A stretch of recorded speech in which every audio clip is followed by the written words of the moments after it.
Welcome back. This is lecture 2, motion in dimensions greater than 1.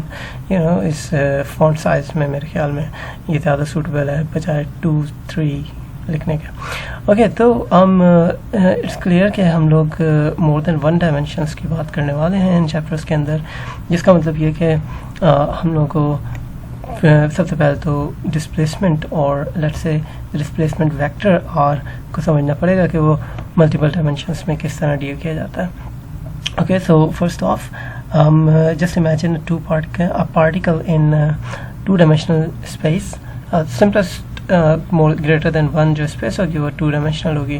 Of course इसका मतलब ये है कि तमाम spaces that are greater than 1, जिसका मतलब यह है कि 3-dimension, 2-dimension और 4-dimension और 5-dimensional सिस्टम, ये मैथमेटिक्स जो हम कर रहे हैं वो तमाम सिस्टम्स के लिए वैलिड है।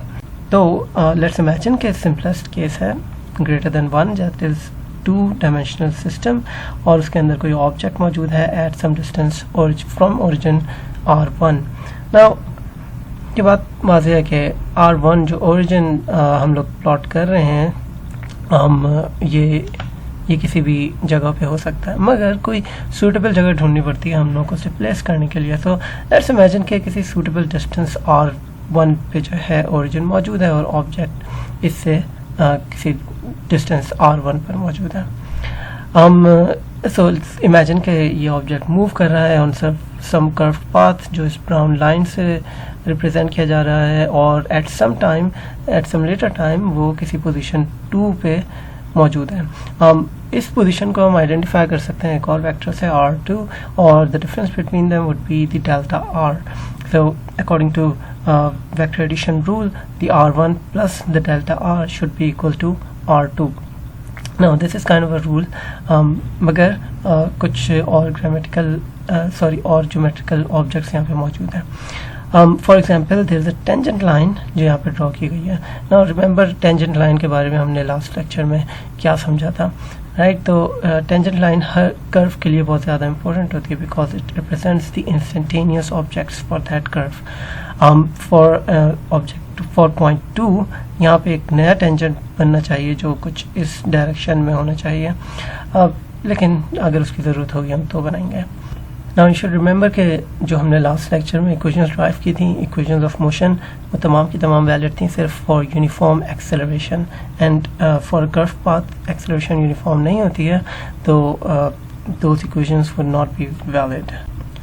Next thing to remind ourselves is कि कोई भी वेक्टर इन 3 डायमेंशन अपने कंपोनेंट में भी लिखा जा सकता है। तो for a random position R in 3-dimensional space, that can be written as R vector equals to X times I, the I being unit vector in X direction, in I direction, and Y plus Y and J plus Z and K. So unit vectors जो हैं वो हमेशा एक cap से represent होते हैं अगर कोई भूल गया तो, और एक्स, वाई और जेड इधर मैग्नीट्यूड्स हैं इसके कंपोनेंट के। सो विद दैट असाइड हम लोग ये बोल सकते हैं कि एक वेलोसिटी किस तरह रिप्रेजेंट की जाएगी। Velocity will be the derivative of the displacement vector with respect to time. Now मैं ये डेफिनेशन स्पेसिफिकली यूज़ कर रहा हूँ यहाँ पे एज इंस्टेंटेनियस वेलोसिटी। रिमेंबर अभी हमने याद दिलाया था कि टेंजेंट ऑब्जेक्ट्स जो होते हैं वो इंस्टेंटेनियस ऑब्जेक्ट्स को रिप्रेजेंट करते हैं। सो लेट्स इमेजिन कि हम लोग इस पॉइंट पे, late me get a pencil, तो लेट्स इमेजिन कि हम लोग इस पॉइंट पे जो है तो हम इस पॉइंट पे हम लोग मेजर करने चाह रहे हैं, और ये टेंजेंट जो भी रिप्रेजेंट हो रहा है इसी की डायरेक्शन में इसकी वेलोसिटी भी होगी, और ये वेलोसिटी है जो हम रिप्रेजेंट कर रहे हैं as instantaneous, that will be the derivative, यानी कि स्मॉलेस्ट पॉसिबल चेंज जो हम लोग आइडेंटिफाई कर रहे हैं, d with of that position vector, whatever that position vector was, and divided by the dt. So this is the time derivative of the position vector. Now हमें पता है कि position vector के अंदर कुछ objects मौजूद हैं जैसे कि x, y and z। इसका मतलब ये है कि derivative distribute हो जाएगा among all those dimensions independently। और actually ये बहुत खूबसूरत बात है कि जितनी भी मोशन होगी वो तमाम की तमाम इंडिपेंडेंट होगी for all 3 dimensions. whatever happens in x or y or z is completely independent to whatever is happening in all other dimensions. तो अगर मैं सिर्फ x में कोई चेंज प्रोड्यूस करता हूँ तो y में और z में कोई फ़र्क नहीं आएगा, अलबत्ता ओवरऑल वेलोसिटी में डेफिनेटली फ़र्क आएगा, ओवरऑल डिस्प्लेसमेंट में भी डेफिनेटली फ़र्क आएगा. सो ये अच्छी बात है क्योंकि अब हम लोग वेलोसिटी वेक्टर्स को इंडिविजुअली आइडेंटिफाई कर सकते हैं as vx, that is dx upon dt, and similarly vy and vz. Those are the changes in those particular components with respect to time. Well, अब आप लोग सोच रहे होंगे वेट मिनट, एवरेज वेलोसिटी का क्या हुआ? वेल, ये हुआ एवरेज वेलोसिटी का. सो इमेजिन कि हमारे पास दो पॉइंट्स हैं जो डिस्टेंट पॉइंट्स हैं. याद करो यही डिफरेंस है इंस्टेंटेनियस और एवरेज में कि एवरेज में हमारे पास जो दोनों पॉइंट्स होते हैं वो टाइम में और स्पेस में डिस्टेंट होते हैं. So this is P1 and this is P2 separated by delta R. Now average velocity की definition given है with delta R by delta T. That means delta R की जो direction होगी वही average velocity की direction होगी. Now notice कि this is P1 and this is P2 और this is the direction of delta R. That means कि P average की भी कुछ इसी तरह की पोजीशन होनी चाहिए. Now green arrow हमने इस वक्त इधर पाथ पे ड्रॉ किया, राइट, बट लेट्स इमेजिन कि अगर पाथ थोड़ा डिफरेंट होता तो फिर क्या होता है इसका. Late me just draw this. Let's imagine कि पाथ कुछ इस तरह से होता और हम लोग अभी भी P2 पे ही मेजर कर रहे होते हैं, P1 से P2 के दरमियान ही एवरेज वेलोसिटी मेजर कर रहे होते हैं. तो definitely everything should have remain same, मगर जो वेलोसिटी वेक्टर मैं ड्रॉ कर रहा हूँ अब मैं शायद यहाँ पे ड्रॉ करता.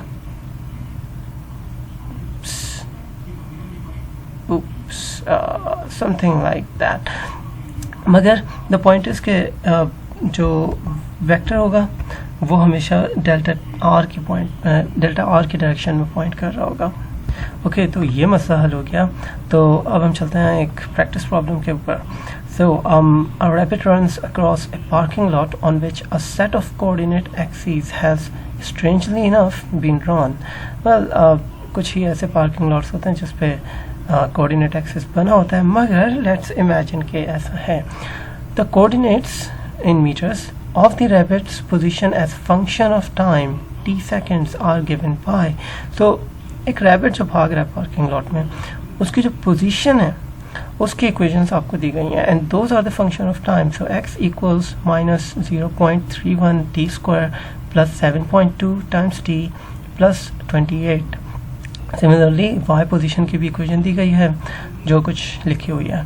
सो सबसे पहली बात तो यह है कि जो रैबिट हमारा भाग रहा है वो इन इक्वेशंस के मुताबिक अपने कोऑर्डिनेट्स चेंज कर रहा है, ठीक है, और इसके अंदर मजीद कोई इन्फॉर्मेशन नहीं है सिवाय इसके कि उसके कोऑर्डिनेट पोजीशंस क्या हैं, जिसका मतलब ये कि x and y positions. So let us try and plot that. So हम लोग क्या कर सकते हैं, हम लोग इमेजिन करेंगे coordinate axis with some 0 and x in metres and y also in metres and there is a rabbit, अजीब सा rabbit, but let's ignore that. इसकी पोजीशन हमारे काम की चीज़ है. So at any time t इसकी पोजीशन जो है वो किसी वेक्टर r से रिप्रेजेंट की जा सकती है एंड लेट्स कैलकुलेट कि वो वेक्टर क्या होगा. Well, according to these equations, we have x and we have y as function of time.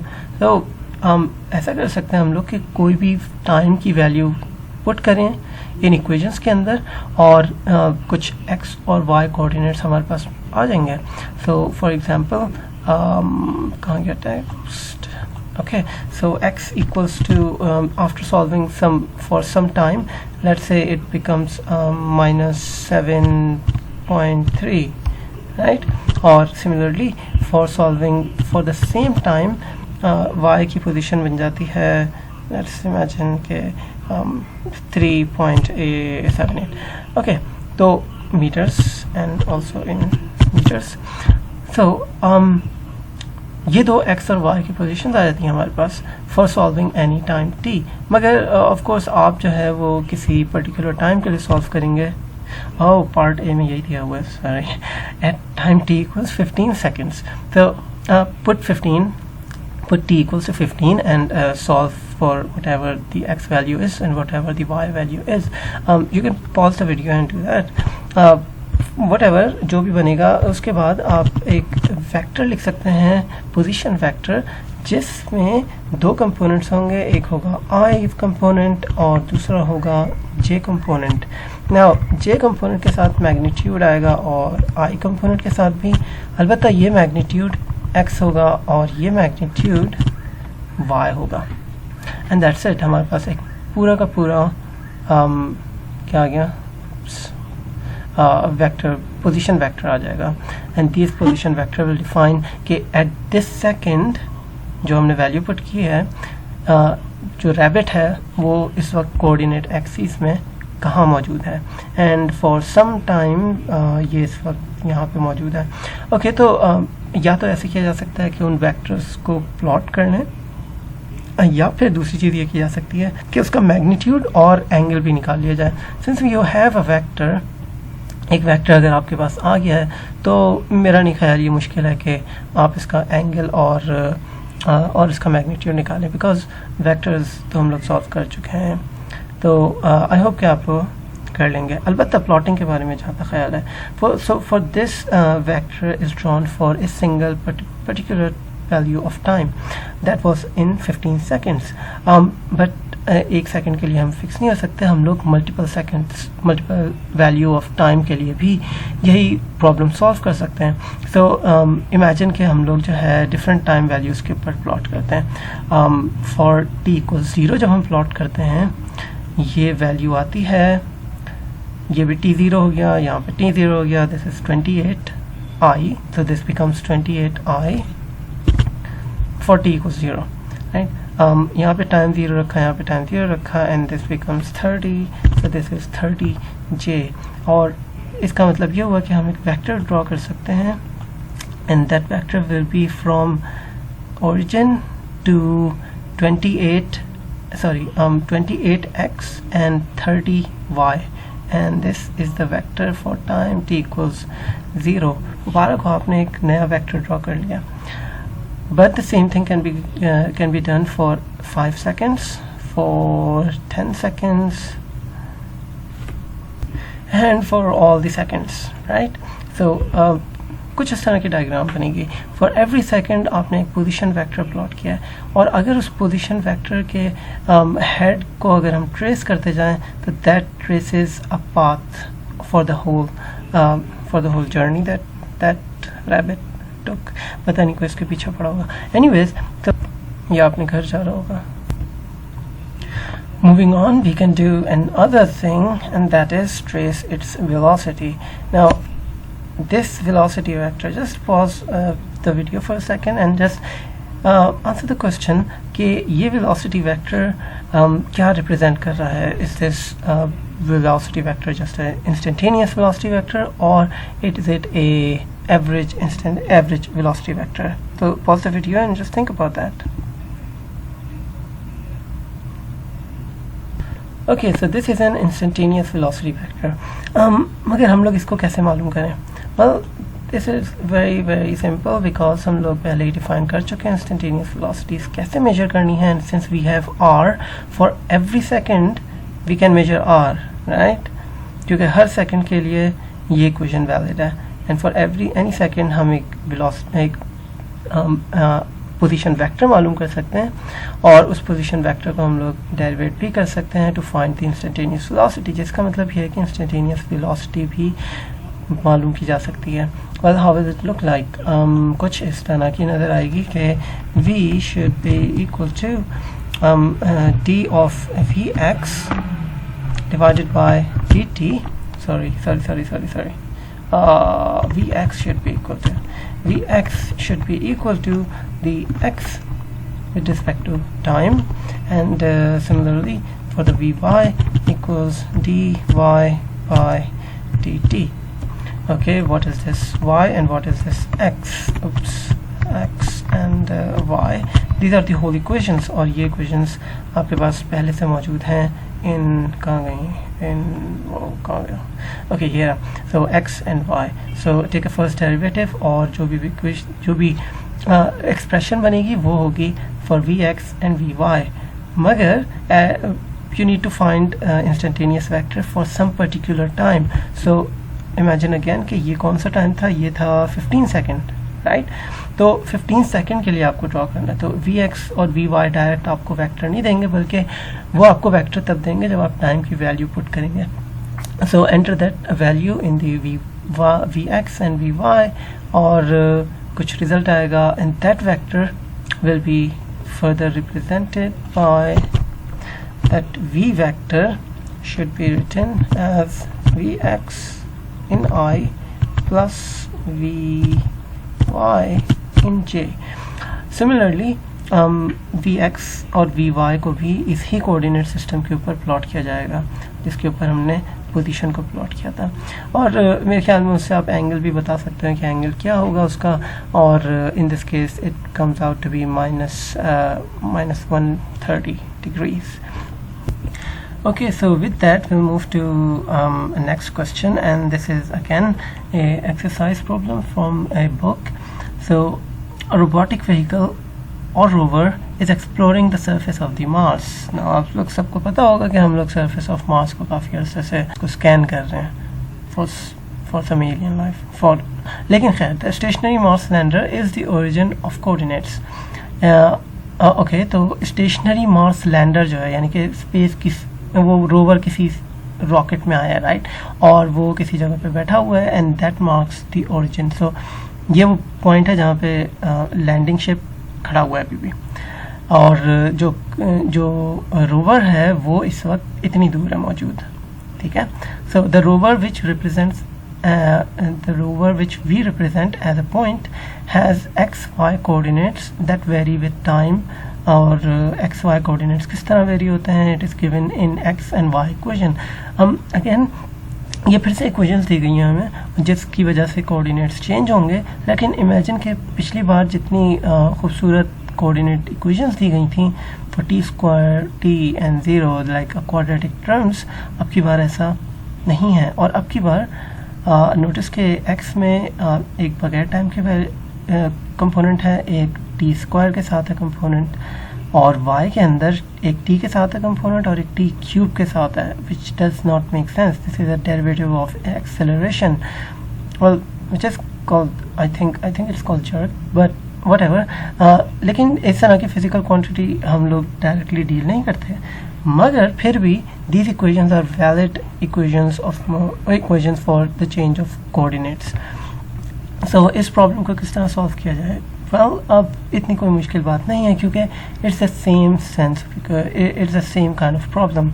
सो अगर मुझे ट्रेस करना है कि फॉर एट t को 0 सेकेंड्स ये रोवर किधर मौजूद था, I can just put t को 0, और जब मैं टाइम y एक्सिस में पुट करूँगा तो इट बिकम 0, दिस बिकम 0, और x की वैल्यू आ जाएगी 2 metres, and that's Y at 0 seconds it was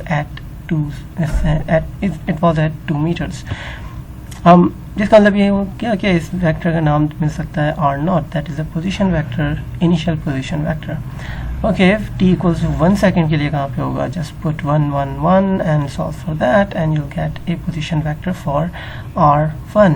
और रिमेंबर कि पोजीशन वेक्टर कहाँ गया, ओके, पोजीशन वेक्टर इस तरह का दिखता है, you put x and you put y in that, in case कोई भूल गया हो तो, and you can just keep on doing for each second, कितने भी सेकेंड्स के लिए इस प्रॉब्लम को सॉल्व कर लो। ओके, सॉल्व क्या चीज़ करनी है, late me just show you that, ये बुक का क्वेश्चन है, तो okay, so this is the question, okay, तो ये बुक का क्वेश्चन है जिसके में पार्ट ए, बी और सी पार्ट्स हैं, और आई होप कि आप लोग ये सॉल्व कर लेंगे because it's kind of a similar question. yeah, now that we have solved the position and the velocity vectors, अब हम मूव कर सकते हैं एक नई चीज़ पे, और नहीं तो नहीं लेकिन एक डिफरेंट चीज़ पे जो है एक्सेलरेशन। और लास्ट टाइम हमने एक्सेलरेशन के बारे में अच्छी खासी तरह से पढ़ा था। सो जस्ट इमेजिन अगेन कि एक कर्व पाथ है, उसके ऊपर 2 पॉइंट्स हैं P1 एंड P2, और उनके ऊपर instantaneous velocity vectors V1 and V2 मौजूद हैं। Well the difference, how much difference between these velocity vectors V1 and V2 is there, well ये मालूम करने के लिए हम सिंपली वेक्टर एडिशन कर सकते हैं, और इसको ऐसे भी देखा जा सकता है कि V1 plus the delta V should give you v2. So it's the same thing I guess. This is a delta v, जिसका मतलब ये हुआ कि जो भी एक्सेलरेशन प्रोड्यूस होगी वो एक्सेलरेशन डेफिनेटली इसकी डायरेक्शन में ही होनी चाहिए. तो if I were to plot acceleration वो भी इसी डायरेक्शन में होगी, in the direction of delta v. Okay, but I am sure you can imagine कि ये जो एक्सेलरेशन वेक्टर मैं बनाऊंगा अब की बार वो होना चाहिए average velocity vector, because it is between p1 and p2 और p1 और p2 काफ़ी दूर हैं एक दूसरे से. बट अगर मैं इंस्टेंटेनियस वेलोसिटी वेक्टर बनाना चाहूँ तो मुझे क्या चाहिए, मुझे सिर्फ एक वेलोसिटी वेक्टर चाहिए. लेट्स इमेजिन कि हम v1 लेते हैं और इसके बाद इसका टाइम डेरिवेटिव लिया जा सकता है, और again because delta t limit goes to 0 हम लोग डेरिवेटिव यूज़ कर सकते हैं. Delta v d by dt sorry times the velocity vector, और अगेन डिफरेंशिएशन जो फंक्शन है ये डिस्ट्रीब्यूट हो जाएगा तीनों डिफरेंट क्वांटिटीज़ के ऊपर, और इंडिविजुअल कोऑर्डिनेट्स एक्सिस के ऊपर जो एक्सेलरेशन वैल्यू है ये हमारे पास आ जाएंगी. तो इट्स अ सिमिलर प्रोसेस जो हम लोगों ने वेलोसिटी के लिए किया था वही एक्सेलरेशन के लिए भी है. So I hope this is the acceleration, this is instantaneous acceleration अगर आपको मालूम करनी हो तो. नाउ दिस मीन्स कि हम लोग वापस अपने खरगोश के पास जा सकते हैं और उसके लिए एक्सेलरेशन वेक्टर प्लॉट कर सकते हैं. तो ये हमारा खरगोश है और इसके लिए एक्सेलरेशन वेक्टर, मगर ये तो प्लॉट हुआ है. एक्चुअली ये प्लॉट हुआ हुआ इसलिए है क्योंकि पहले आप जाएंगे इन इक्वेशंस के पास, सॉरी इन इक्वेशंस के पास नहीं, इन इक्वेशंस के पास, क्योंकि ये वेलोसिटी वेक्टर्स हैं. Velocity in x and velocity in y मौजूद है क्योंकि आपके पास, तो you just take a simple derivative again, that means you are just taking the second derivative of the position vector. जब आप इसका डेरिवेटिव लेंगे तो आपके पास एक्सेलरेशन के दोनों कंपोनेंट्स आ जाएंगे ax and ay. That means you can find the angle, the magnitude and specifically plot that acceleration vector, और एग्जैक्टली वही किया गया है यहाँ पे. मगर strangely enough look at this acceleration angle, acceleration is towards almost towards the origin. Actually अब यहाँ से हमारे पास एक्सेलरेशन के एरों का एक पूरा ड्रामा शुरू हो रहा है कि एक्सेलरेशन के डायरेक्शन किस तरह से डिटरमाइन करती है कि पाथ क्या होना चाहिए. Well first thing to clear off कि एक पाथ जो ड्राइव हो रहा है वो बन रहा है एक्सेलरेशन की वजह से. अगर एक्सेलरेशन कांस्टेंट थी जिस तरह लास्ट लेक्चर में थी, ये कहाँ से आ गया, ओके, तो जिस तरह से लास्ट लेक्चर में थी जो पाथ हमारे पास डिफाइन होता था that was almost straight because we were in straight dimension, straight because we were moving in straight line, और लेकिन इसके अलावा ये था कि वेलोसिटी उसकी इंक्रीज होती जा रही थी. नाउ एक बहुत सिंपल तरीका है हम किस तरह से एक्सेलरेशन के वेक्टर्स, सॉरी एक्सेलरेशन की डायरेक्शन से आइडेंटिफाई करें कि पाथ किस तरह का होना चाहिए. Well first of let's look at this diagram. So this is a straight line, right? So at p1 this object was at this point and moving with velocity v1. At p2 इसकी velocity v2 थी. There was a change in the velocities and it is represented by this vector delta v. Now the change in the velocity same direction में है as v1 and v2. तो इससे क्या हुआ कि object उसी path पे मूव करता रहा इन अ स्ट्रेट लाइन, मगर उसकी वेलोसिटी का मैग्नीट्यूड इंक्रीज हो गया. So only if the trajectory is a straight line, जब तक स्ट्रेट लाइन ट्रेजेक्टरी में ऑब्जेक्ट मूव कर रहा है, the acceleration tangent to the trajectory होगी. एक्सेलरेशन जो भी वेक्टर बनेगा वो उसी डायरेक्शन में होगा और वो उसका मैग्नीट्यूड इंक्रीज करता जाएगा, उसकी डायरेक्शन पे कोई फ़र्क नहीं पड़ेगा. और ये अच्छी बात है क्योंकि हम इमेजिन कर रहे हैं कि ऑब्जेक्ट एक डायमेंशन सिंगल डायमेंशन में मूव कर रहा है और उसकी एक्सेलरेशन वेक्टर भी उसी डायरेक्शन में, लिहाजा उस ऑब्जेक्ट की सिर्फ और सिर्फ वेलोसिटी स्पीड बढ़ती जानी चाहिए, उसकी डायरेक्शन चेंज नहीं होनी चाहिए. And that's exactly what is what we can see in this equation, right? Now let's imagine कि एक ऑब्जेक्ट है जिसके ऊपर एक्सेलरेशन अप्लाई होती है, यानी वेलोसिटी उसकी चेंज होती है मगर उसकी डायरेक्शन भी चेंज होती है.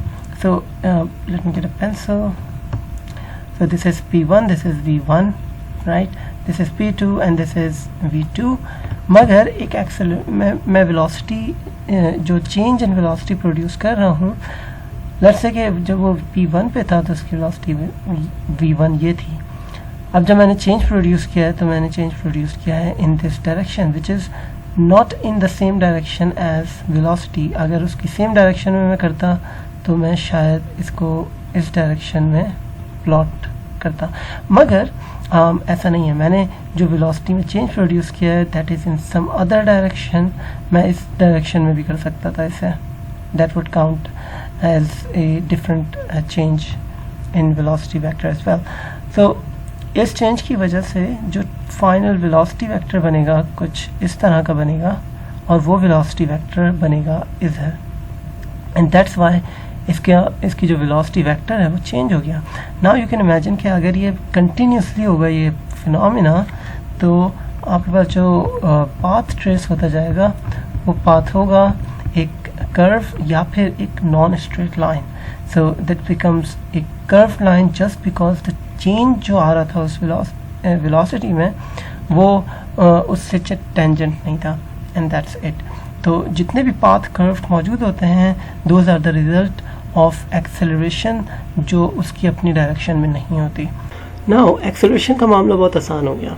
जस्ट इमेजिन कि अगर acceleration vector that is the change in velocity is perpendicular to the initial velocity, तो इसका मतलब ये होगा कि सिर्फ डायरेक्शन में डिफरेंस आएगा और उसके ये कहाँ से आ गया ओके तो उसकी सिर्फ डायरेक्शन में डिफरेंस आएगा और मैग्नीट्यूड में कोई डिफरेंस नहीं आएगा. सेकंड केस ये है कि अगर एक्सेलरेशन पैरेलल होगा इनिशियल वेलोसिटी से तो चेंज भी उसी डायरेक्शन में आएगा और जो नई वेलोसिटी होगी उसका सिर्फ मैग्नीट्यूड चेंज होगा और उसकी डायरेक्शन चेंज नहीं होगी. And that's kind of simple enough क्योंकि इससे पूरा पाथ ट्रेस होगा सिर्फ और सिर्फ इस बात से कि एक्सेलरेशन उसकी किस डायरेक्शन में है. This all can be simplified with this diagram. Okay, ये डायग्राम मेरी फेवरेट है क्योंकि इसके अंदर बहुत सारी बातें पता चल रही हैं. For one A first diagram है ए जिसके अंदर दिखाया गया when speed is constant along A curve path. That means कि अगर एक ऑब्जेक्ट एक कर्व पाथ पे मूव कर रहा है लेकिन उसकी स्पीड कांस्टेंट है. स्पीड यानी कि मैग्नीट्यूड ऑफ इंस्टेंटेनियस वेलोसिटी अगर कांस्टेंट है तो इसका मतलब ये होगा कि एक्सेलरेशन जो है वो नॉर्मल है उस पाथ से. एंड दैट मीन्स कि उस पॉइंट के ऊपर आप एक टेंजेंट बनाओ और उससे एक नॉर्मल जो होगी वो उसकी एक्सेलरेशन डायरेक्शन होगी. लेकिन ये कंडीशन तब होगी कि जब स्पीड कांस्टेंट है.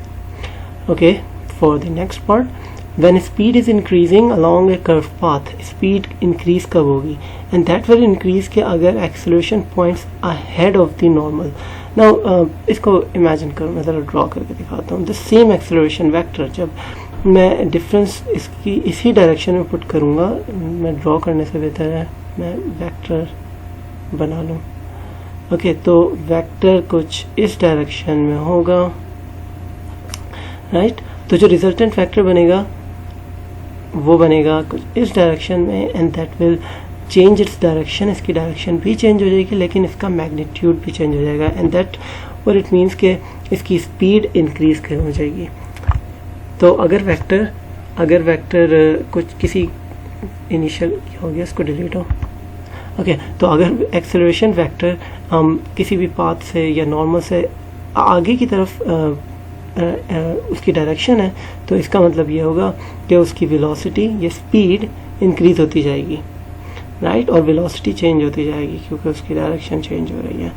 ओके, थर्ड कंडीशन इज कि when speed is decreasing along A curve path, जिसका मतलब यह है कि अब की बार नॉर्मल से थोड़ा पीछे होगा एक्सेलरेशन वेक्टर.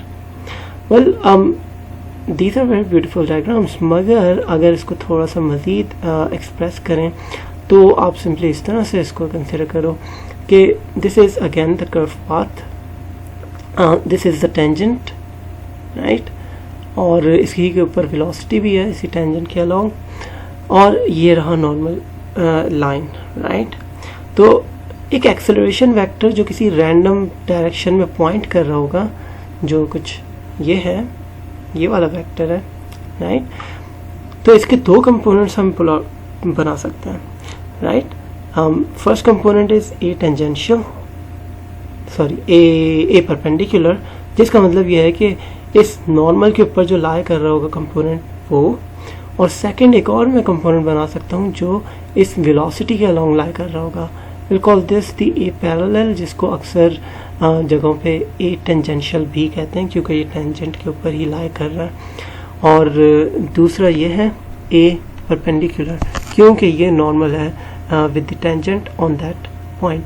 तो बजाय इसके कि मैं एक्सेलरेशन को कंसिडर करूं, मैं इसके दो कंपोनेंट्स को कंसिडर कर लेता हूं, that is a perpendicular and A parallel. और अब बात शायद ज़्यादा समझ में आएगी। नाउ जस्ट इमेजिन कि यहाँ पे क्या हो रहा था, यहाँ पे ये हो रहा था कि इसका ए परपेंडिकुलर कंपोनेंट, सॉरी ए परपेंडिकुलर कंपोनेंट मौजूद है, लेकिन इसी के साथ इसका एक ए tangential sorry late me just draw arrow यार, ठीक है।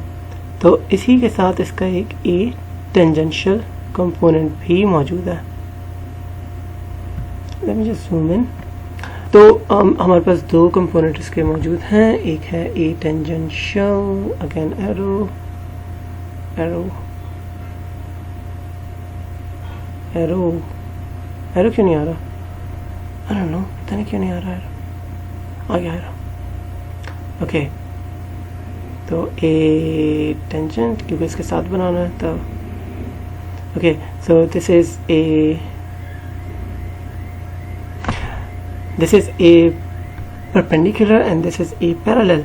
Just look at this direction of the parallel.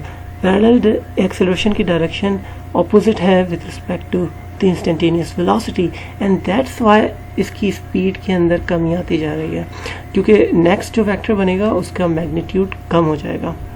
Now zoom out and अब की बार वेक्टर ड्रॉ करते हैं इसके लिए। तो इसके लिए कहाँ पे होगा, इसके लिए सेम वेक्टर होगा, मगर अब की बार इसकी डायरेक्शन जो होगी वो होगी ऊपर की साइड, राइट। और अलबत्ता ये वेक्टर, इसका मैग्नीट्यूड थोड़ा कम है, लेकिन ये वेक्टर इस तरह से। नाउ लेट्स इमेजिन कि ये किस तरह से, oops, let me just draw it like straight into the direction of velocity.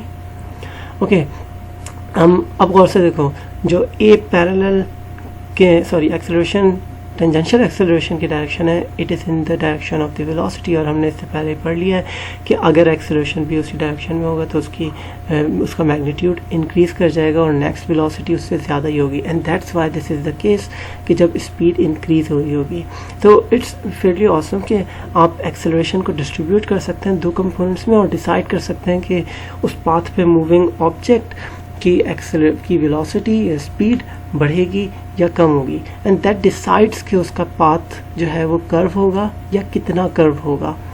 And in this case A case जो था, इसके अंदर एक्सेलरेशन वेक्टर यहाँ आएगा और एक वेक्टर यहाँ आएगा, राइट। एंड दैट्स इट, ये सिंपल सा question, right. Okay let's move on. ना ऐसा नहीं था, क्या कर रहे हो तुम लोग, एक ये वेक्टर नहीं होगा, क्यों, क्योंकि ए टेंजेंशियल तो है ही नहीं, क्योंकि पूरा का पूरा ए जो वेक्टर है एक्सेलरेशन वेक्टर वो लाई करता है एग्जैक्टली रेडियल लाइन के ऊपर, दैट इज़ नॉर्मल, जिसका मतलब ये है कि तमाम के तमाम कंपोनेंट इसका सिर्फ ए परपेंडिकुलर में है और ए पैरेलल कुछ भी नहीं है इसका। ओके तो होशियार रहो, कहाँ पे मैं गलती कर रहा हूँ, मैंने गलती नहीं की थी, मैंने आप लोगों को टेस्ट करना चाहा था। Okay now that is cute, right, क्योंकि अब हम लोग डिफरेंट पाथ्स को आइडेंटिफाई कर सकते हैं। Zoom in and let's look at this part. So this is a uniform circular motion, जिसका मतलब यह है कि एक सर्किल के अंदर ये object with a constant speed एक सर्किल में मूव करता जाएगा, जिसका मतलब यह है कि वेलोसिटी वेक्टर्स की लेंथ हमेशा सेम रहेगी, मीन्स के मैग्नीट्यूड उनका सेम रहेगा, अलबत्ता उनकी डायरेक्शन हमेशा चेंज होती रहेगी। डायरेक्शन चेंज होगी विद अ कांस्टेंट रेट और वो डिटरमाइन करेगा एक्सेलरेशन वेक्टर। ओके तो एक्सेलरेशन वेक्टर कहाँ पे होना चाहिए, well because this is uniform circular motion, जिसका मतलब ये कि इसका मैग्नीट्यूड इंक्रीज नहीं हो रहा वेलोसिटी का, इसका मतलब ये कि ए टेंजेंशियल जो कंपोनेंट इसकी डायरेक्शन में होता था एक्सेलरेशन का वो अब नहीं होगा, बल्कि ए रेडियल कंपोनेंट होना चाहिए, and that is exactly the same as a perpendicular. तो ए रेडियल पॉइंट कर रहा है सेंटर की तरफ, और जब ये पार्टिकल मूव करके दूसरी साइड पे आएगा तब again it is normal to that instantaneous velocity, जिसका मतलब ये है कि अगेन ये सेंटर की तरफ पॉइंट कर रहा है। और इसी तरह से पूरे पाथ के ऊपर हर पॉइंट पे ए रेडियल हमेशा सेंटर की तरफ पॉइंट कर रहा होगा, बिकॉज इट्स अ सर्किल, और सर्किल का किसी भी पॉइंट के ऊपर अगर आप टेंजेंशियल का नॉर्मल लें तो वो हमेशा सेंटर पे ही पॉइंट करेगा। एंड दैट्स व्हाई एक यूनिफॉर्म सर्कुलर मोशन की प्रॉपर्टी ये है कि उसकी एक्सेलरेशन हमेशा सेंटर की तरफ पॉइंट कर रही होती है। और इसी चीज़ को आप लोगों ने इससे पहले भी पढ़ चुका है, जिसको हम लोग सेंट्रिपिटल एक्सेलरेशन कहते हैं, that causes a uniform circular motion. अगर सेंट्रिपिटल एक्सेलरेशन कांस्टेंट है और सर्किल के सेंटर में। Second condition is this projectile motion. Projectile motion के अंदर केस थोड़ा सा डिफरेंट है। It is still constant acceleration, right, but this time acceleration की डायरेक्शन और मैग्नीट्यूड दोनों कांस्टेंट है। इस कंडीशन में यूनिफॉर्म सर्कुलर मोशन में एक्सेलरेशन का मैग्नीट्यूड तो सेम था, मगर इसकी डायरेक्शन चेंज होती जा रही थी पूरे पाथ पे। मगर प्रोजेक्टाइल मोशन के अंदर इसकी डायरेक्शन और मैग्नीट्यूड दोनों सेम है एक्सेलरेशन के, and that causes the object to change its direction. Now अगर हम लोग पीस वाइज देखें, मतलब और से देखें कि ऐसा होता कैसे है। इमेजिन दिस कि इस पॉइंट पे ऑब्जेक्ट मौजूद है और इसकी velocity, initial velocity something like this है, ठीक, और हमने हमने एक्सेलरेशन वेक्टर जो पॉइंट किया हुआ है वो है इट्स टूवर्ड्स डाउन। वेल हमने नहीं किया, लेकिन it's a gravitational vector, but anyways. So अगर ये नीचे की तरफ है तो इसका मतलब ये कि एक्सेलरेशन को मैं यहाँ पे ऐड करूँगा, और जिसका मतलब ये है कि नया वेक्टर जो बनेगा that will B from this point two this point. Okay, ये वेलोसिटी वेक्टर है और ये एक्सेलरेशन वेक्टर है। नाउ अब मैं इसको आगे लेके जाऊंगा फॉर द पॉइंट 2, राइट। तो पॉइंट 2 के ऊपर ये वेक्टर आ गया। वेल इसको मैं रीअलाइन कर देता हूँ।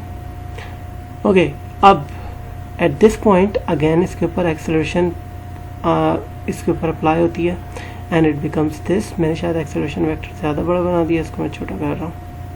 ओके, तो वेलोसिटी, पिछली वेलोसिटी प्लस एक्सेलरेशन हमें मिलेगी एक नई वेलोसिटी जो अब की बार होगी इन दिस डायरेक्शन, राइट। और ये डायरेक्शन, ये वेलोसिटी वेक्टर होगा अगले पॉइंट के लिए। एंड दैट्स व्हाई पाथ जो होता है प्रोजेक्टाइल मोशन का वो कुछ इस तरह का बन रहा होता है। Okay, so here are some useful words जो आप याद रख सकते हैं। That is uniform circular motion के लिए ए पैरेलल हमेशा 0 होता है, जिसका मतलब ए टेंजेंशियल हमेशा 0 है, और a perpendicular remains for constant magnitude. अलबत्ता इसकी डायरेक्शन चेंज हो सकती है। For non uniform circular motion a parallel non zero होता है, and that's what makes it a non uniform acceleration circular motion. और ए परपेंडिकुलर जो होगा that can change its magnitude, right. इसका मैग्नीट्यूड भी चेंज हो सकता है और डायरेक्शन तो डेफिनेटली चेंज होगी ही, तभी कर्व पाथ प्रोड्यूस होगा। सो दैट आई होप के will be useful. Moving on, A radial की मैथमेटिकल डेफिनेशन क्या होगी? वेल, मैथमेटिकल डेफिनेशन होती है v²/r। ओके, मैं इसकी डेरिवेशन में इतना इंटरेस्टेड नहीं हूँ, मगर let's just go through that, और आई होप के हम लोग जल्दी से इस पर गो थ्रू कर लेंगे। Late me just find it, कहाँ है? Okay, here we are. Okay, let's zoom in. Now, simply हम लोग कर्व पाथ को रीड करते हुए आइडेंटिफाई कर सकते हैं किस तरह से ये एक्सेलरेशन की कोई मैथमेटिकल फॉर्म प्रोड्यूस होती है। सो इमेजिन कि ये पाथ है एक सर्कुलर पाथ, और ये यूनिफॉर्म सर्कुलर मोशन है, और इसके ऊपर दो पॉइंट्स P1 और P2 के ऊपर दो वेलोसिटी वेक्टर्स नज़र आ रहे हैं, V1 and V2। Now geometrically अगर देखा जाए तो इन दोनों के दरमियान एक डिस्टेंस वेक्टर प्लॉट किया जा सकता है, that is delta S, that is the displacement vector. और किसी किस्म का एंगल इसने कवर किया होगा, दैट इज़ डेल्टा फाई, और क्योंकि ये सर्कुलर पाथ है, इसके का कोई रेडियस भी होगा जो फिक्स्ड होगा. This is R and this is also R. Now हम सेम डायग्राम बनाई जा सकती है फॉर दी वेलोसिटी वेक्टर्स. वो किस तरह से कि इन दोनों वेलोसिटी वेक्टर्स v1 और v2 इन दोनों को कॉमन टेल के ऊपर रखो, जिसका मतलब ये कि डिफरेंस एक प्रोड्यूस होगा and that difference will be the delta v. Now in दोनों के दरमियान जो एंगल होगा वो भी डेल्टा फाई ही होगा. नाउ ये ज्योमेट्री की थोड़ी सी आई गेस एक्सरसाइज है. मेरे ख्याल में आपको नज़र आ रहा होगा कि ये डेल्टा ओमेगा जो डेल्टा फाई जो है ये वही एंगल होगा जो इन वेलोसिटीज़ के दरमियान होगा. नाउ ये दोनों angle triangles delta P1 P2 and O P1 O and P2 और ये वेलोसिटी वेक्टर्स के जो ट्राइंगल हैं ये दोनों ट्राइंगल्स सेम है. These two triangles are similar, जिसका मतलब ये होगा कि एक थ्योरम के मुताबिक इसके जो एडजेसेंट साइड्स हैं उनका रेशियो भी सेम होना चाहिए. That means delta V over V1 that is delta V और V1 का रेशियो बराबर होना चाहिए delta S upon and R, इन दोनों के रेशियो के बराबर में. तो दैट्स इट. हमारे पास एक रिलेशन जनरेट हो गया दो सिमिलर ट्राइंगल्स के दरमियान, जिसमें गौर करो कि डेल्टा V का हम लोग मैग्नीट्यूड ले रहे हैं because these are all other magnitudes as well. okay, we can just move v1 here, this direction में आ गया, और v average since it's defined by delta v upon delta t, we can just write it down और delta v यहाँ से आ जाएगा और एक equation बन गई average velocity की, that is v1 upon r times d delta s upon delta t. So this is average velocity, right? For the same मतलब इसी तरह से हम लोग इंस्टेंटेनियस पे जा सकते हैं, क्योंकि उसके अंदर सिर्फ एक कंडीशन होती है, that is limit of delta T tends to 0. और जब ये लिमिट अप्लाई होगी तो दीज आर कॉन्स्टेंट्स, ये तो बाहर आ गए, लिमिट सिर्फ इन दो के ऊपर अप्लाई होगी और इसके ऊपर अप्लाई करने से हमारे पास जो डेफिनेट जो लिमिट अप्लाई हुई है इसकी वजह से हुआ ये है कि this P2 has moved towards P1, right? तो जस्ट इमेजिन, जस्ट रिमेंबर के इंस्टेंटेनियस ऑब्जेक्ट्स हम लोग किस तरह मालूम करते हैं. हम लोग लिमिट स्मॉल कर देते हैं डेल्टा टी की, जिसकी वजह से दोनों पॉइंट्स करीब आ जाते हैं और वो एक ही पॉइंट पे आखिरकार आके मिल जाते हैं. सो अगेन यहाँ पे भी वही हुआ है. तो जो टाइम ट्रेवल था वो बहुत शॉर्ट था. Delta S is the distance of the particle moves along it's curved path. तो जो लिमिट है डेल्टा एस और delta T is the speed v1. Now ये दोनों पॉइंट्स जब एक ही जगह पे मिल जाएंगे, राइट, तो जो वेक्टर इनके ऊपर ड्रॉ हो रहा होगा that is delta S upon delta T, वो एक्चुअली यही वेक्टर होगा v1 का vector. Now since this is a magnitude, जिसका मतलब ये होगा कि v1 का मैग्नीट्यूड होगा दैट इज़ द वेलोसिटी, और sorry that is the speed. और याद करो हमने ये चीज़ पढ़ ली थी लास्ट लेक्चर के अंदर कि speed is the magnitude of the instantaneous velocity. Instantaneous speed is the magnitude of the instantaneous velocity. So we can just put v1 again, और v1 इसकी जगह पे आ जाएगा और v1 स्क्वायर हो जाएगा. मगर सिंस यही हम लोग काम किसी भी सर्कल के किसी भी पॉइंट पे कर सकते हैं, right? So it doesn't have to be at p1. यही काम हम यहाँ भी कर सकते हैं, यहाँ भी कर सकते हैं, यहाँ भी कर सकते हैं. अलबत्ता हम लोग इस सर्कल के एंड पे कहीं पे भी हों हम यही काम कर सकते हैं. तो दैट मीन्स v1 से स्पेशली डिनोट करने की ज़रूरत नहीं है. We can just write that down as v square upon r and that makes our definition for the radial component of the acceleration. Now again radial component क्यों बोल रहे हैं? क्योंकि that acceleration direction will be in the radial direction, something like this. कुछ इस तरह से नज़र आ रही होगी radial. Now back to our script, or since we know that a radial for circular motion, uniform circular motion is v square upon r, we can just identify v as the distance covered per unit time, right? और एक circle का जो distance होता है उसका circumference वो हो जाता है 2 pi r, and just putting it down here 2 pi r divided by t का होल स्क्वायर करो and that forms change into this. ये कभी कभार काम आएगी. Okay, since you have two components of acceleration radial and tangential, you can just find the total acceleration magnitude, that is the square root of a radial square plus a tangential square. Now this is the tangential radial part and this is the tangential part. So I hope कि मेरे ख्याल में इसको numericals में use करने में ज़्यादा मुश्किल नहीं होगी, since we have already taken into account कि एक्सेलरेशन किस तरह मालूम करनी है. Okay, now we can move on to other नहीं, एक मिनट, ये पार्ट रह गया. Okay, let us solve this problem. Notice के इस प्रॉब्लम के दो हाफ्स हैं. हम एक वर्टिकल लाइन अगर ड्रॉ करें तो एक ये है लेफ़्ट वाला पार्ट और एक है राइट वाला part.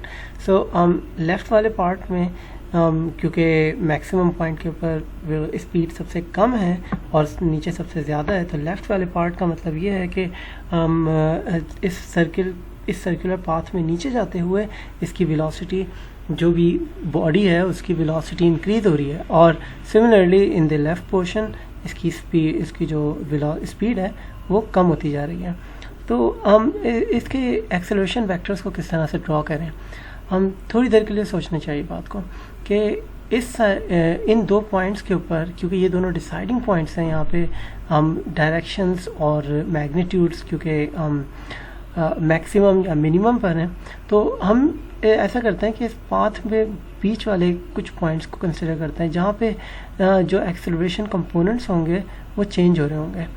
Well, to look at this point, इस पॉइंट को अगर देखा जाए तो यहाँ से एक minute, let me get a pencil.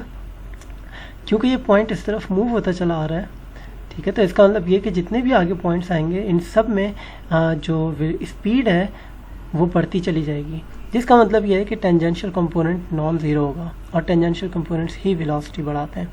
Similarly अगर इस पॉइंट पे गौर किया जाए तो क्योंकि इस पॉइंट से आगे जैसे जैसे जाएंगे तो वेलोसिटी कम, स्पीड की वैल्यू कम होती जाएगी. इसका मतलब ये हुआ कि ए टेंजेंशियल जो है उसको डेफिनेटली नेगेटिव डायरेक्शन में होना चाहिए ताकि इसकी स्पीड कम हो सके. तो ये दोनों तो टेंजेंशियल वेक्टर डिसाइड हो गए. ओके, लेकिन बाकी पाथ में क्या होगा? बाकी पाथ में क्योंकि अगले पॉइंट्स भी इसी तरह से अपनी वेलोसिटी इंक्रीज़ करते हुए आ रहे होंगे, तमाम पॉइंट्स इस पाथ के ऊपर, तो इसका मतलब ये हुआ कि इन सब के पास एक टेंजेंशियल कंपोनेंट ज़रूर होगा जो इसमें वेलोसिटी को इंक्रीज़ कर रहा है. इसी तरह से यहाँ पे भी होना चाहिए, लेकिन यहाँ पे वेलोसिटी को डिक्रीज़ कर रहा होगा. मगर एक चीज़ इमेजिन करते हैं कि इस पॉइंट को करीब ले आते हैं, मतलब कि इससे करीब, सेंटर से करीब, मिनिमम पॉइंट से करीब वाला पॉइंट कैसा था. सो लेट्स इमेजिन ये दोनों पॉइंट्स, ठीक है.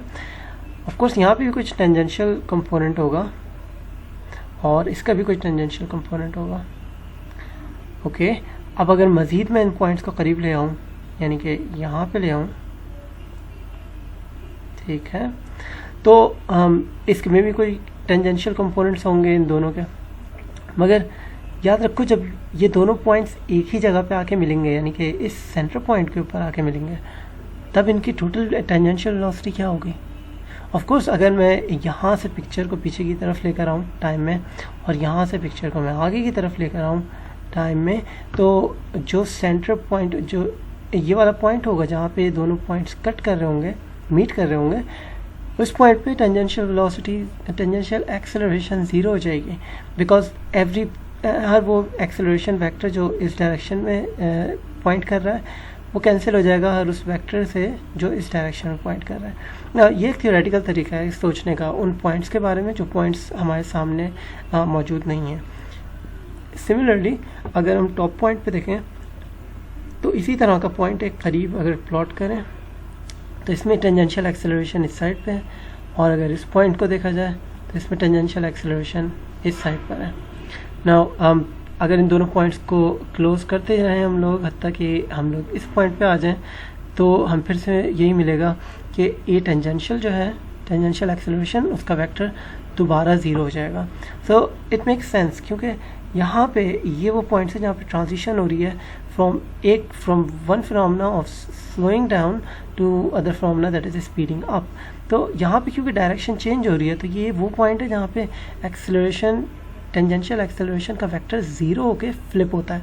तो इन तमाम डायरेक्शंस में इधर है, इस तरफ है, इस तरफ है, वेक्टर इस तरफ है, और यहाँ पे अचानक से इस साइड पे होना है इसे। तो इट मेक सेंस कि जो ट्रांजिशन पॉइंट होगा वहाँ पे ये ज़ीरो होना चाहिए, तभी ये फ्लिप कर सकता है, वरना फ्लिप नहीं करेगा। और सिमिलरली इस केस को भी देखा जाए नीचे वाले पॉइंट को, तब भी यही है। तमाम एक्सेलरेशन के जो टेंजेंशियल एक्सेलरेशन के जो वेक्टर्स हैं वो सेंटर की तरफ इस तरफ पॉइंट कर रहे हैं, और यहाँ पे सारे इस तरफ पॉइंट कर रहे हैं। तो इट मेक सेंस कि ट्रांजिशन पे इसका वेक्टर ज़ीरो होना चाहिए। So that was for acceleration in tangential, acceleration के टेंजेंशियल कंपोनेंट की। रेडियल कंपोनेंट कैसा होना चाहिए? ओके, तो one thing we know is कि ये सर्कुलर पाथ है, जिसका मतलब ये कि डेफिनेटली इसका रेडियल कंपोनेंट नॉन ज़ीरो होगा, ठीक है। क्योंकि अगर रेडियल कंपोनेंट ज़ीरो होता है तो स्ट्रेट पाथ में फॉलो करता है object. Let me get pencil. Okay, तो हमें पता है कि इसका radial component definitely non zero है, तो some sort of radial component इसका मौजूद है। सिंस टेंजेंशियल कंपोनेंट भी नॉन ज़ीरो है, तो एक्सेलरेशन सेंटर की तरफ पॉइंट नहीं कर रही होगी, बल्कि किसी आर्बिट्ररी डायरेक्शन पे पॉइंट कर रही होगी। ओके, फॉर दिस पॉइंट इधर भी क्योंकि रेडियल कंपोनेंट रेडियल जो डायरेक्शन है, रेडियल कंपोनेंट ऑफ एक्सेलरेशन है, ये नॉन ज़ीरो होगा, लिहाजा अभी भी जो टोटल एक्सेलरेशन होगी वो किसी आर्बिट्ररी डायरेक्शन में पॉइंट कर रही होगी। मैं कह रहा हूँ आर्बिट्ररी डायरेक्शन, लेकिन ऑफ कोर्स ये आर्बिट्ररी डायरेक्शन नहीं है। ओके, इसका मैग्नीट्यूड कितना होना चाहिए वो टेंजेंशियल और रेडियल कंपोनेंट के मैग्नीट्यूड से पता चलेगा, उससे पहले हम नहीं बोल सकते। मगर let's look at this point at the bottom. इस पॉइंट के ऊपर मैक्सिमम स्पीड मौजूद है, मगर हमें पता है कि इसका टेंजेंशियल कंपोनेंट भी कोई नहीं है, कोई टेंजेंशियल कंपोनेंट नहीं है, जिसका मतलब ये नहीं है। और एक रेडियल कंपोनेंट डेफिनेटली होना चाहिए, मगर इसकी स्पीड सबसे ज़्यादा है, तो जिसका मतलब ये कि जो चेंज प्रोड्यूस हो रहा है, जो इस स्पीड को मैक्सिमम करके रखा हुआ है, वो तमाम का तमाम चेंज ए रेडियल में ही होना चाहिए। और कॉन्सिक्वेंटली अगर हम टॉप पॉइंट को देखें तो यहाँ पे ए टेंजेंशियल ज़ीरो है, मगर इसकी स्पीड सबसे कम है, तो यानी कि जो चेंज आ रहा है स्पीड के अंदर वो सबसे कम आ रहा है, जिसका मतलब ये हुआ कि जो ए रेडियल कंपोनेंट होगा उसका भी मैग्नीट्यूड कम ही होना चाहिए। तो अब ये हमारे पास पॉइंट मौजूद है जहाँ पे सबसे कम है रेडियल एक्सेलरेशन, और ये वो पॉइंट है जहाँ पे सबसे ज़्यादा है। बीच के जितने भी पॉइंट्स होंगे वो डेफिनेटली एक ही चीज़ ट्रांसलेट करेंगे, एंड दैट इज़ कि ए रेडियल जो है, रेडियल कंपोनेंट वो कम होता चला जा रहा है, हत्ता कि वो इस वैल्यू पे पहुंच जाएगा जो भी सेंटर पे मौजूद है। और इसी तरह से जब हम लेफ़्ट हाफ में होंगे तो ये वैल्यू बढ़ती जाएगी, इसका मैग्नीट्यूड बढ़ता जाएगा, हत्ता कि ये इस मैक्सिमम मैग्नीट्यूड पे पहुंच जाएगा। So this was non uniform acceleration in circular motion. और इसके अंदर जितने भी वेक्टर्स थे वो तमाम के तमाम चेंज होते रहेंगे, और वो सेंटर की तरफ वो लाई नहीं करेंगे। तमाम रेडियल कंपोनेंट जो हैं वो सेंटर की तरफ नहीं होंगे। ओके, सो अब हम मूव करते हैं अपने लेक्चर के लास्ट एग्जाम्पल की तरफ, and that is projectile motion. Now projectile motion जो है वो एक 2 डायमेंशनल मोशन होती है, 3 डायमेंशन भी हो सकती है, मगर 2 डायमेंशन में हम लोग इसको डील कर रहे हैं। और लेट्स इमेजिन कि कोई ओरिजिन से कोई ऑब्जेक्ट ट्रैवल करता है with some initial velocity v0, और ये ऊपर जाता है और नीचे आता है, और किस प्रिंसिपल से इसकी वेलोसिटी चेंज हो रही होगी वो हम पहले ही देख चुके हैं। ओके, सो एक मिनट। नाउ सबसे अच्छी बात यह है कि हम लोग तमाम मोशंस जो 2 डायमेंशन में या मल्टीपल डायमेंशन में उनको ब्रेक डाउन कर सकते हैं सिंगल डायमेंशनल मोशन के अंदर। और ये एक्चुअली हमें उस वक्त पता चला था जब हमने इस लेक्चर के शुरू में सबसे पहली इक्वेशन हमने देखी थी। तो इस मोशन को, प्रोजेक्टाइल मोशन को भी हम 2 तरह से ब्रेक कर सकते हैं, एक हॉरिजॉन्टल मोशन है और एक वर्टिकल मोशन है। क्योंकि इस ऑब्जेक्ट के पास इनिशियल वेलोसिटी v0 थी जब ये स्टार्ट किया था इसने अपना जर्नी, तो इसका मतलब ये कि दो कंपोनेंट्स इसके पास थे, एक वी नॉट एक्स और वी नॉट वाई, जो एंगल किसी अल्फा नॉट के ऊपर डिपेंड करते हैं। नाउ जो हॉरिजॉन्टल जितना भी ट्रैवल होगा इस ऑब्जेक्ट का, वो तमाम का तमाम डिपेंड करेगा कि इनिशियल वेलोसिटी क्या दी गई है। और क्योंकि there is no acceleration in horizontal direction और कोई रेजिस्टेंस भी नहीं है और ऑब्जेक्ट फ्रीली मूव कर सकता है हॉरिजॉन्टल कंपोनेंट के साथ, तो इसकी जो इक्वेशन ऑफ मोशन होगी वो सिंपली हम यूज़ कर सकते हैं जो हमने पिछले लेक्चर में बनाई थी। तो ये ऑब्जेक्ट मूव करता जाएगा हॉरिजॉन्टल डायरेक्शन में जब तक कोई और चीज़ इसको रोक ना दे। सिमिलरली वर्टिकल कंपोनेंट हम लोग अलग से डील कर सकते हैं। दैट इज़ एक ऑब्जेक्ट जो ऊपर की तरफ उछाला जाएगा under the action of gravity, किसी हाइट पे पहुंचेगा, मैक्सिमम हाइट पे, और फिर उसके बाद ये वापस नीचे आ जाएगा और जब तक किसी चीज़ से रोका ना जाए ये नहीं रुकेगा। हमने एक 2 डायमेंशनल मोशन को ब्रेक कर दिया है 2 इंडिविजुअल सिंगल डायमेंशनल मोशन के अंदर, दैट इज़ हॉरिजॉन्टल और वर्टिकल। ना वर्टिकल मोशन जो है इसके अंदर एक एक्सेलरेशन इन्वॉल्व है, तो जिसका मतलब ये कि कोई भी हाइट मुझे अगर मालूम करनी है तो मुझे इस एक्सेलरेशन का सहारा लेना पड़ेगा, और जो इक्वेशन ऑफ मोशन जिसके अंदर भी एक्सेलरेशन मौजूद होती है वो मैं इक्वेशन ऑफ मोशन यूज़ कर सकता हूँ। Now this was the case with projectile motion.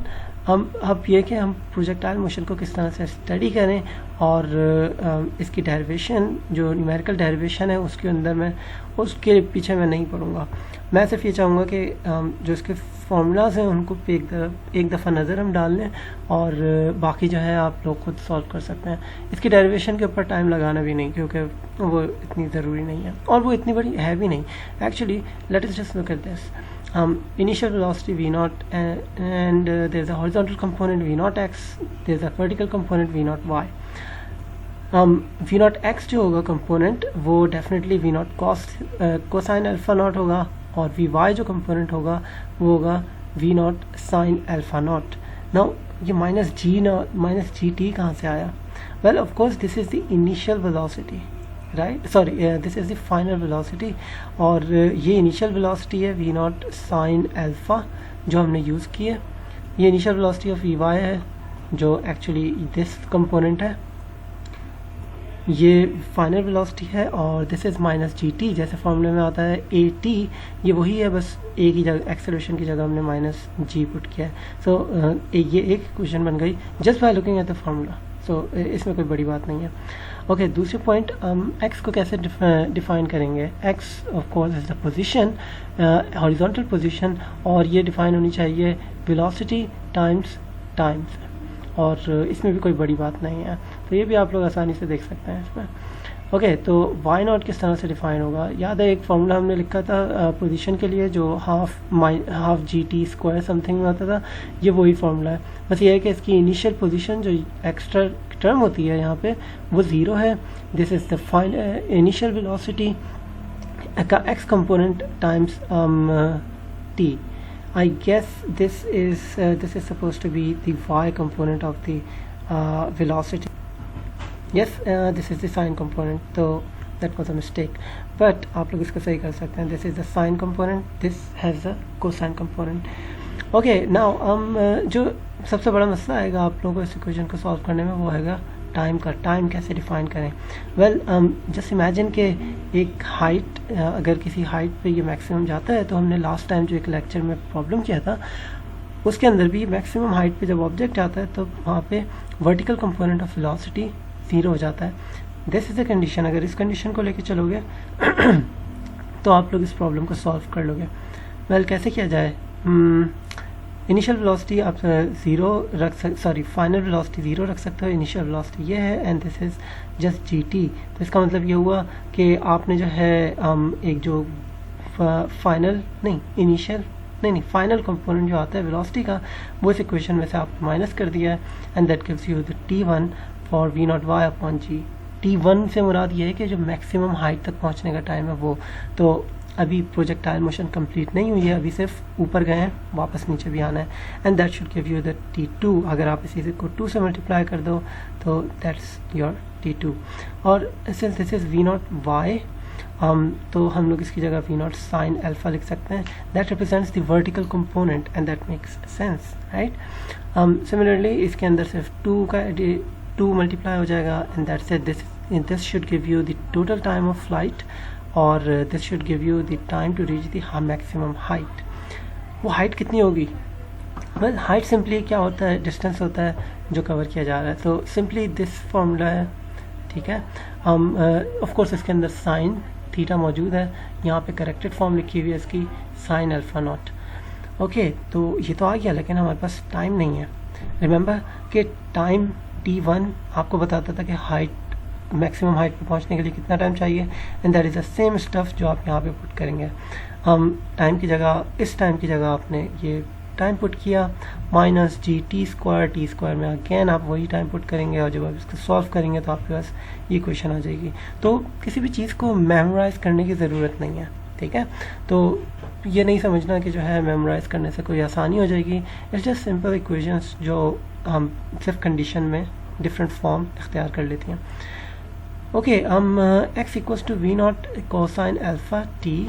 x represent कर रहा था हॉरिजॉन्टल डिस्टेंस कवर्ड.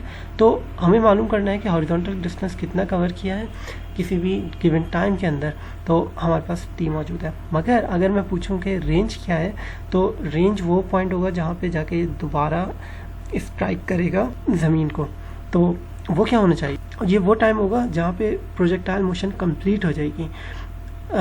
तो इसका मतलब ये हुआ कि सिंपली जो x है उसको हम रेंज का नाम दे सकते हैं. अगर मैं t की जगह t2 पुट कर दूं, that is the time of the projectile. इस प्रॉब्लम को सॉल्व करोगे और आपके पास ये इक्वेशन बन जाएगी. मगर इन इक्वेशंस को याद नहीं रखना, दोबारा मैं बोल दूं, क्योंकि ये प्रॉब्लम्स ये इक्वेशंस सिर्फ पर्टिकुलर केस में काम आ सकती हैं, and that is projectile motion जहाँ पे लॉन्च और जो फाइनल डेस्टिनेशन है इन दोनों का हॉरिजॉन्टल लेवल सेम है. अगर इसका फाइनल पॉइंट में चेंज कर दूं, नीचे कर दूं या ऊपर कर दूं, तो ये इक्वेशंस ऑटोमेटिकली डेड हो जाएंगी. इनमें से कुछ बाकी रहेंगे लेकिन सब नहीं. तो आप कोशिश करो कि हर प्रॉब्लम के लिए दोबारा जो है इन डेफिनेशंस को यूज़ करो और इन इक्वेशंस को डेवलप करो. तो that will help you solve any kind of problem, बजाय इसके कि सिर्फ आप इन प्रोजेक्टाइल मोशन के प्रॉब्लम्स को सॉल्व करो. Okay, so with that these are the 2-3 demos. Actually जो आपकी बुक है, बुक के अंदर भी कई सारे इस तरह के डेमोस मौजूद हैं. So this is your book. इसी बुक के अंदर साइड में 3 डेमो के लिए QR कोड दिए हुए थे, और इस तरह से QR कोड आपको through out the book university physics में जो है मिलेंगे. ये एक और डेमो है. इस प्रॉब्लम का सोल्यूशन यहाँ पे मौजूद है. तो आपको सिंपली क्या करना है कि, और ये ऑप्शनल है, आप करना चाहो तो करो, नहीं करना चाहो तो नहीं करो. तो 3 इस तरह की एग्जांपल्स मेरे पास मौजूद थी. मैंने इनके QR कोड्स को स्कैन किया है. स्कैन कैसे करेंगे आप लोग QR code? Late me just, okay, तो कुछ वेबसाइट्स मौजूद हैं. इन वेबसाइट्स को सर्च करो, QR कोड सिलेक्ट करो, इसकी इमेज ले लो. जो बुक के अंदर जो QR कोड है इसकी इमेज लो और इस इमेज को स्कैन करो, और ये आपको किसी किस्म का लिंक दे देगा. मैंने इन तीनों QR कोड्स को स्कैन कर लिया है और मेरे पास लिंक्स मौजूद हैं. So this is the first one, और ये डेमो है. तो इस डेमो को हम लोग देखेंगे और देखेंगे कि इस प्रॉब्लम को कैसे सॉल्व करें या इसका आंसर कैसे देना चाहिए. तो let's watch the video. Here I have a low friction cart with an accessory on top, a little spring-loaded launcher. When I put a ball inside and it comes to this point, it shoots the ball straight up. Now, the question is, if I set the cannon and give this a nice push so it moves at a constant velocity towards the trigger, where will the ball land after it is fired out of the cart? Will it land in front of the cart? Will it land back in the cart?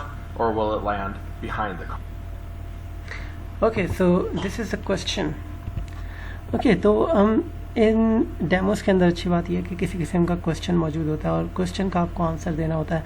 तो when you open the window आपको पता चलेगा कि पहले इन्होंने आपको explanation दी है कुछ, और फिर उसके बाद एक सवाल आ गया और उस सवाल का आंसर आपको देना है.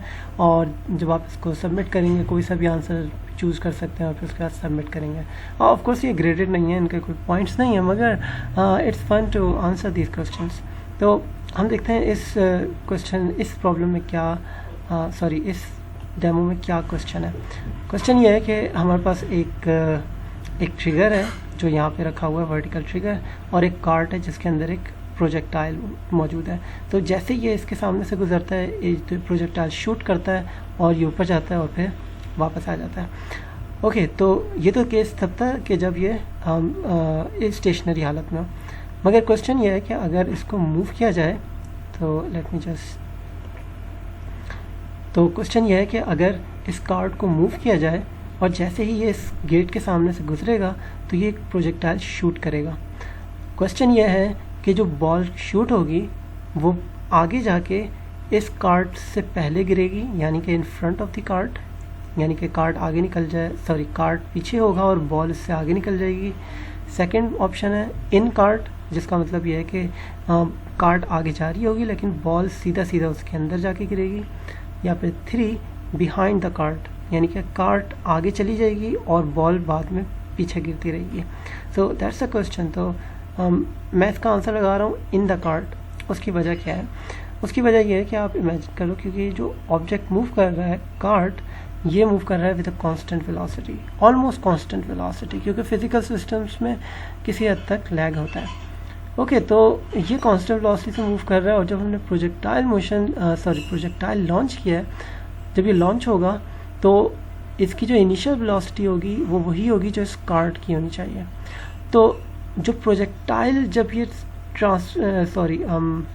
प्रोजेक्टाइल अपना हॉरिजॉन्टल डिस्टेंस कवर करेगा, वही हॉरिजॉन्टल डिस्टेंस कार्ट भी कवर करेगी।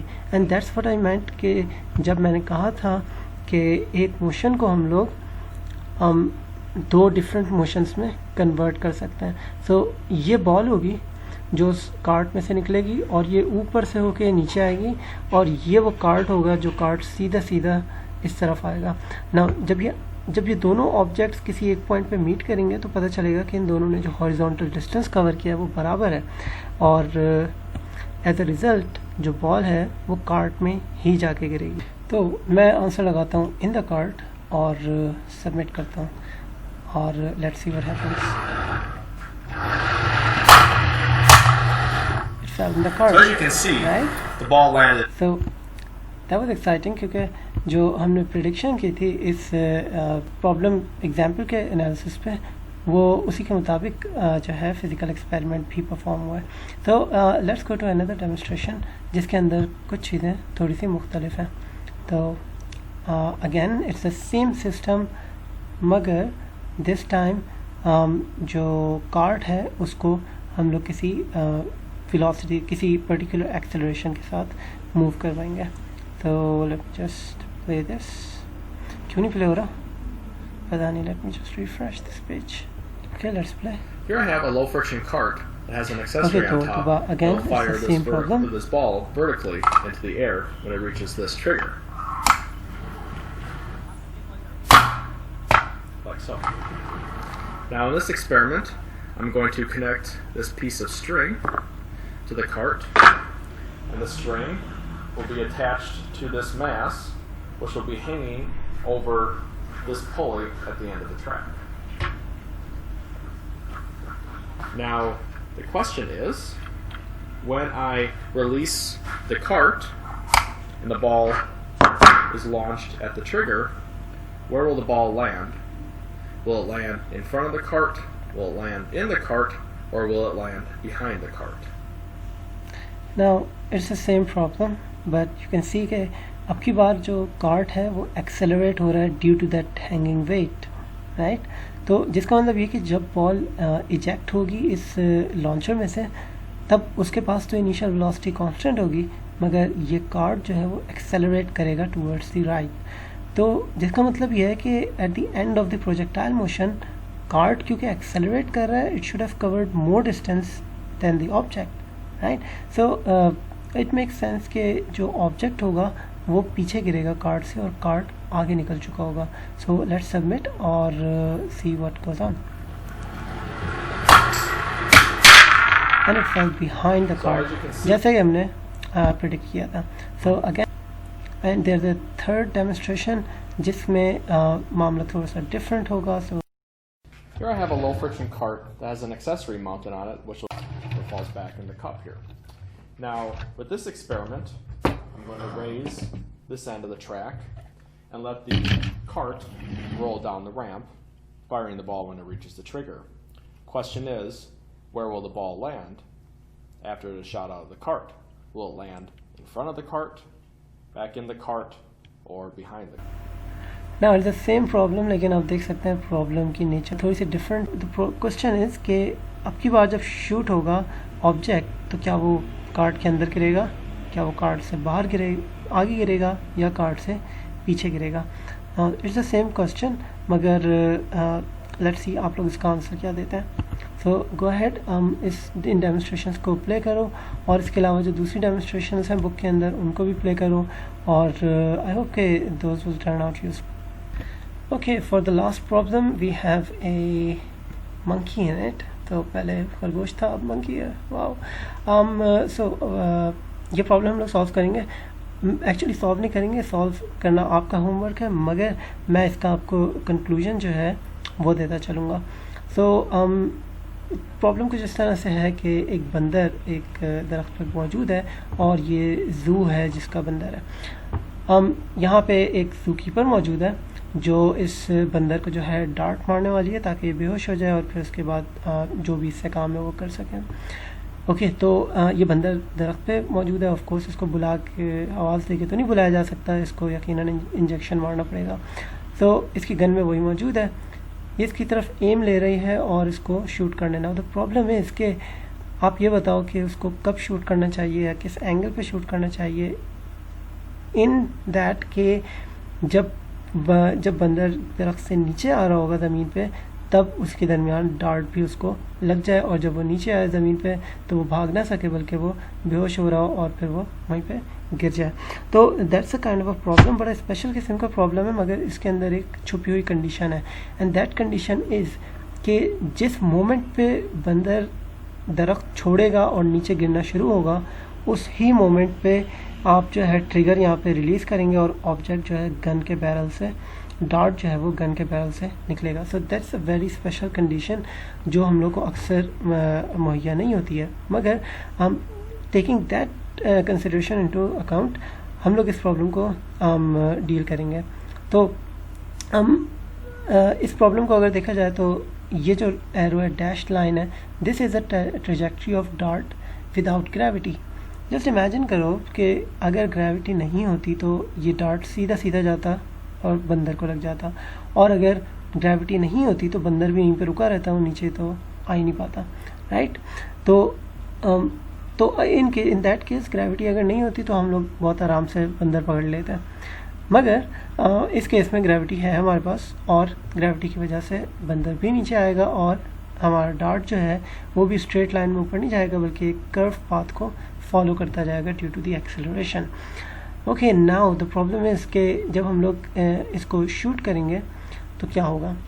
वेल, आंसर ये है कि आप इसको शूट करेंगे एग्जैक्टली तब कि जब बंदर इस पे बंदर की तरफ शूट करेंगे विदाउट एनी हेसिटेशन, एग्जैक्टली बंदर की तरफ शूट करेंगे. वेल, प्रॉब्लम यह है कि जब बंदर नीचे आ रहा होगा उसी वक्त इसको डार्ट जाके लग भी जाएगा. वेल, कैसे होगा. जस्ट इमेजिन दिस के न्यूमेरिकल सॉल्यूशन इसका पार्ट आप करेंगे, मगर मैं इसकी सिर्फ थ्योरी बता रहा हूँ कि इसके पीछे आइडिया क्या है. द आइडिया इसके जब बंदर नीचे की तरफ ट्रैवल करेगा तो वो एक्सेलरेशन माइनस 9.8 मीटर पर सेकेंड से करेगा, राइट. और अगर इस डार्ट को आप देखें तो डार्ट की कोई इनिशियल वेलोसिटी है, मगर हमने कहा था कि इसकी हॉरिजॉन्टल कंपोनेंट और इसका जो वर्टिकल कंपोनेंट है दोनों को इंडिपेंडेंटली डील कर सकता है. सो ये कंपोनेंट जो वर्टिकल कंपोनेंट है ये बिल्कुल इसी तरह से है इस डार्ट का, जैसे एक ऑब्जेक्ट ऊपर जा रहा है और एक ऑब्जेक्ट नीचे आ रहा है, एंड दैट्स इट.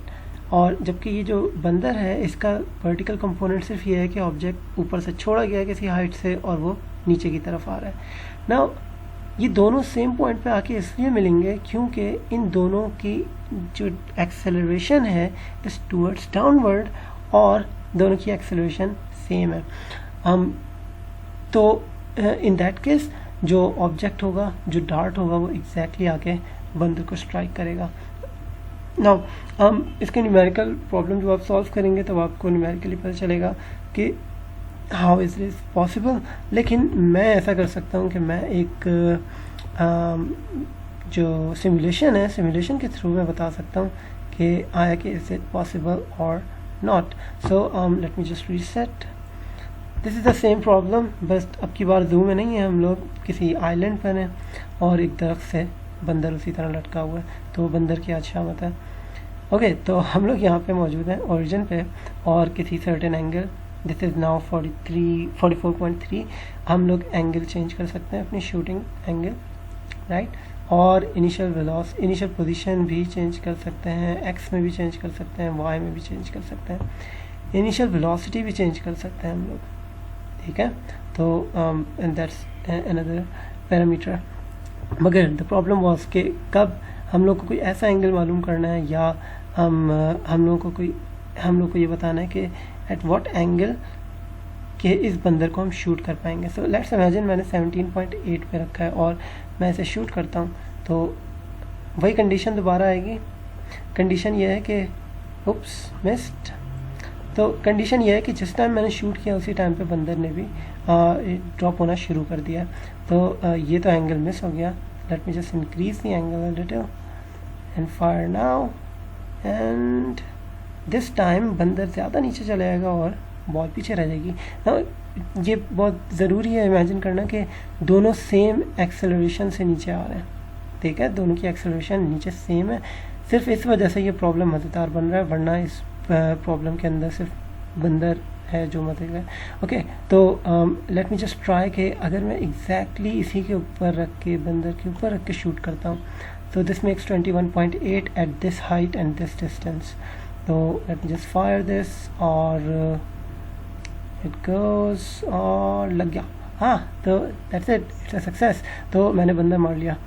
खैर, तो बात यह है कि you can just try this out, और अगर यकीन नहीं आ रहा कि वाकई ऐसा हो सकता है नहीं हो सकता, तो जस्ट ट्राई योरसेल्फ। और एक और चीज़ ये है कि अगर मैं वेलोसिटी चेंज कर दूँ, लेट्स से 40 रख देता हूँ और let me fire this, still it's a success no matter what the velocity is. मैं इस वेलोसिटी को बहुत कम कर लेता हूँ, वेल बहुत इतनी कम नहीं, वरना तो टकराते हुए नज़र नहीं आएगा। लेट मी जस्ट फायर, या मुझे नज़र नहीं आएगा क्योंकि ये तस्वीर से नीचे चले जाएंगे दोनों, बंदर और my fire. Okay, let me just reset और मैं वेलोसिटी थोड़ी सी बढ़ा देता हूँ और अब मैं शूट करता हूँ। ठीक है। तो इट डजेंट मैटर, कितनी अजीब सी बात है कि इट डजेंट मैटर कि मेरी इनिशियल वेलोसिटी कितनी है, इट ओनली मैटर्स कि मैंने किस टाइम पे इसको जो है शूट किया है और किस एंगल पे शूट किया है। तो विद और विदाउट ग्रेविटी दोनों ऑब्जेक्ट सेम कंडीशन पे मूव करेंगे। तो अगर सेम प्रोसीजर मैं अप्लाई करूँ फॉर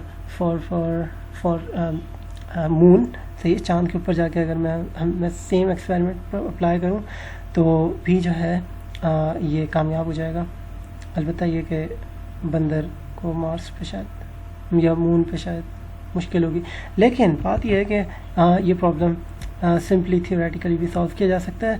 मतलब ये कि जो है आप इमेजिन करें कि ग्रेविटी नहीं है और जब ग्रेविटी होगी तो दोनों क्योंकि एक साथ मूव कर रहे हैं, that will result in the same kind of fall. तो that's it for this lesson, और आई होप कि यू अंडरस्टूड एवरीथिंग। और अगर नहीं तो इस लेसन पे दोबारा जाओ और स्क्रिप्ट को जो है दोबारा रिपीट करो, और जहाँ पे भी कोई चीज़ समझ में ना आए तो मुझसे ग्रुप पे पूछ लेना, और इसके अंदर जो डिटेल्स हैं उनको फॉलो करो। मैं ये बताना भूल गया, एक चेक पॉइंट है जो मैंने टेढ़ा लगाया क्योंकि आई थिंक आसान क्वेश्चन है, बट सॉल्व दिस क्वेश्चन, थोड़ा सा गर्दन टेढ़ी करके रीड करना पड़ेगा, but it's kind of worth it.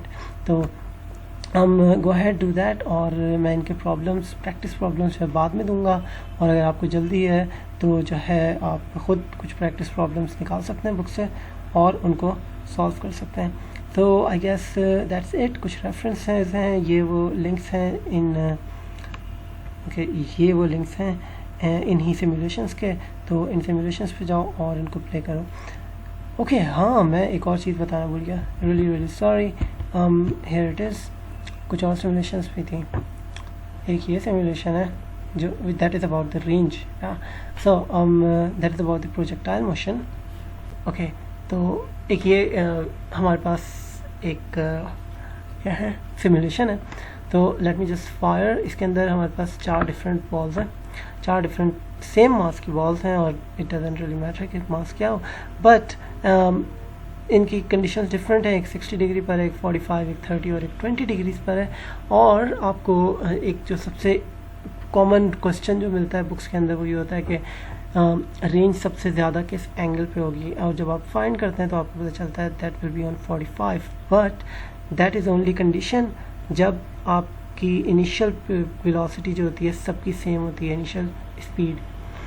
अगर मैं इसको इनिशियल स्पीड को ख़त्म करके जो है चला जाऊँ किसी और पे, अगर चलो अब इनिशियल स्पीड सेम नहीं है सबकी, तो लेट्स सी कि किसकी रेंज सबसे ज़्यादा है।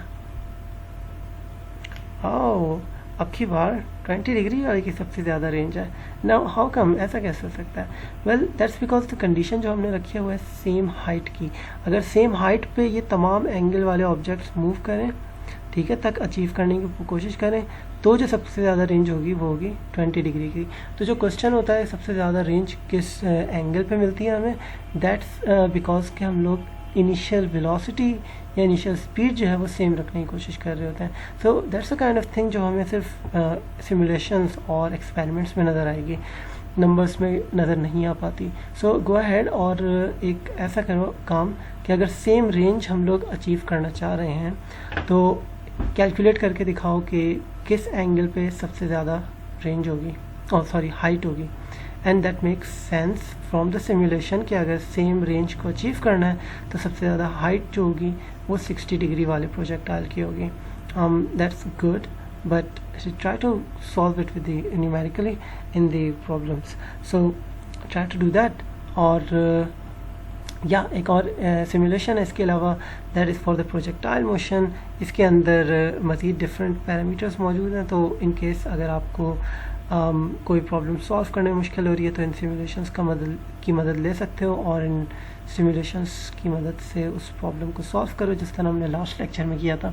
तो आई होप कि ये सिमुलेशंस जो हैं आपके काम आ रही होंगी। अगर नहीं आ रही तो कोई बात नहीं, अगर नहीं आ रही तो कोई बात नहीं, और अगर आ रही हैं तो अच्छी बात है। तो let me just see you in the next lecture, और इस लेक्चर में तो और कुछ भी नहीं रह गया। सो अल्लाह हाफ़िज़।